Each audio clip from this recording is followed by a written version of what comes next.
Today, we see various blows from nature all over the world. In Africa, there's a locust infestation that destroys many millions of crops and portends a food disaster. In Europe, there was a hurricane which began in southern Europe and traveled up to Scandinavia, causing severe devastation. We now see the coronavirus, which originated in China and has since managed to paralyze the rest of the world. All this resembles the 10 Egyptian plagues that God once sent to Egypt. Have we become one big Egypt? Yes. Today humanity has become one single entity. We can see what happens with every misfortune, even a small one. It affects all countries. The communication is interrupted. The chains of various supplies are interrupted. Today we cannot live without each other. This is why everything is happening in this manner. Nature teaches us so perfectly that we are mutually connected. We can neither break this relationship, nor can we manage it correctly. What kind of metamorphosis do we need to instigate in order to properly redeem this unfolding disaster? We need to enter the integral nature as its most integral, important, unifying part. How can we come to this ideal situation? It depends on us. It is we who must educate ourselves in this manner. We must understand that by our lack of integrality, we violate the integrality of nature and introduce such negative perturbations into it. We can look at the story from the Bible, from the Torah, when Moshe, came to Pharaoh and his sorcerers to tell them he is a messenger on behalf of God, the Creator. In the story, we see, on the one hand, the Pharaoh's gradual concessions,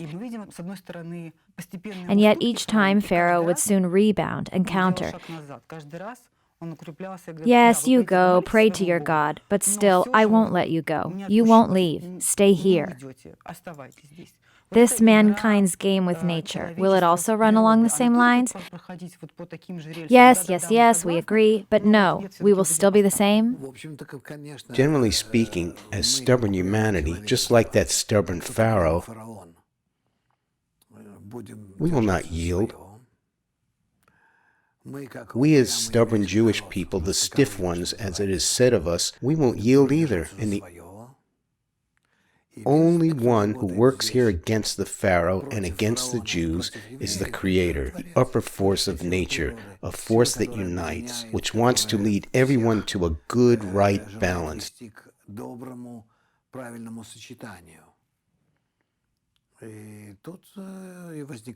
This is where the conflict arises. In principle, the Jewish people are not far from the Pharaoh. Indeed, they want to obey the Pharaoh. It is the Creator who is perpetrating intrigues here, not Pharaoh, not the Jews. Jews are willing to accept life as it is and shout at Moses, "What do you want from us? Look how good it is for us here. We never used to live like this before and have what we have now." The Pharaoh protects us, guards us, gives us the opportunity to live in the most fertile place of Egypt, in the land of Goshen. Where would we run off to? I remember when I came to Lithuania in the 70s, in order to move to Israel. Many people departed from there as it was impossible to leave from other parts of Russia. They would say to me, "Where are you going? Why do you need to go? You can live well here, see?" What can a person do who wants to realize his yearning, who wants to follow the laws of nature, follow after the Creator? Who shows these miracles or intrigues? These are not quite normal people who, like myself, got up and left, and I was denied permission to emigrate. This is because of the point in the heart, which pulls one to separate from all opposition and haters. It pulls one toward freedom instead. How long will humanity have to face such global disasters? We still have the third and fourth world wars ahead, so there's still time. Where does the internal strength to never yield come from? Our egoism. This is a force of nature. This is a tremendous force of nature. This is everything. All of nature that we are now observing and seeing. This is all that we see around us. All these galaxies, stars, all these huge infinite distances. All this is actually within us, inside us. This is all our great force. Do you understand what it means? We actually have in us all the energy of stars, all this cosmic void here, which supposedly is a void, even with all these supernovas. Can you imagine what kind of power this is? And all this is within us, inside people. We see it as being outside of us. This is our reflection. This is only a small part that is within us. And besides this, you can't imagine there are even whole worlds. The spiritual worlds are also in us, within us. You have no idea what this is. A man. When we bring everything together, we will find out that we are the creator.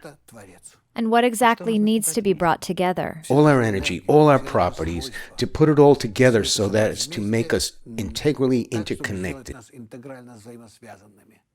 And then we'll make one single system, which is called Adam. What do the people all over the world need to do while battling this coronavirus? What should the people in Africa do who suffer from the locust invasion, or Europe recovering from hurricanes and fires? Think about how to balance nature. Perhaps on a very small scale for now. Simple examples. All these things that are happening, these floods, etc., are not a cosmic scale. So we need to understand that we can do this. It's a small sacrifice, as they say. Man is not a small creature. Man is a huge creature.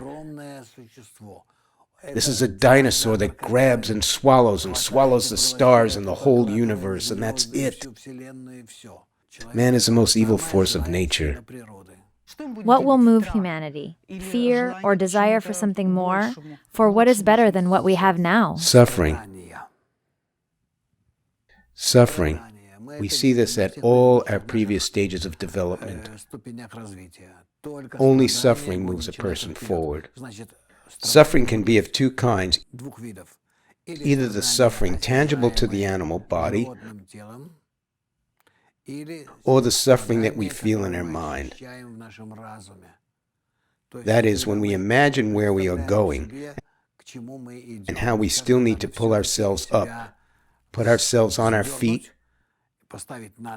turn in the right direction and go. A man must understand that the only thing that acts on him is the upper force of nature, which requires him to interact correctly with everyone else so that he balances all the forces of nature in the actions in themselves and between them and their own kind.